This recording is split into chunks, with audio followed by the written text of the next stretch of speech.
যদি কেউ জান্নাত লাভের আশা ইবাদত করে তাহলে তার ইবাদত কতটুকু বিশুদ্ধ হবে? কেননা জান্নাত তো আল্লাহর সৃষ্টিরই অংশ। এটা হলো নেক্সট সূরাতে ধোঁকা।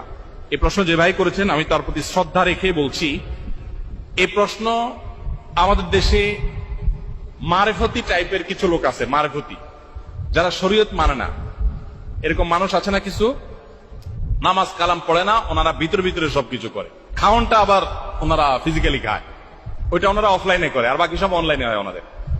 তো এই মানুষরা বলে যে আপনার জান্নাতের আশায় কিসের ইবাদত বন্দেগী, এটা অপরাধ।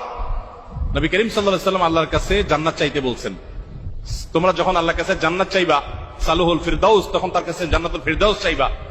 আল্লাহ তাআলা যে জান্নাতের প্রার্থনা করতে বলেছেন, আল্লাহুম্মা আজিরনি মিনান নার, আল্লাহ জাহান্নাম থেকে আপনি মুক্তি দান করেন, রাসূল দোয়া শিক্ষা দিয়েছেন, তাহলে তিনি কেন দোয়া শিক্ষা দিলেন?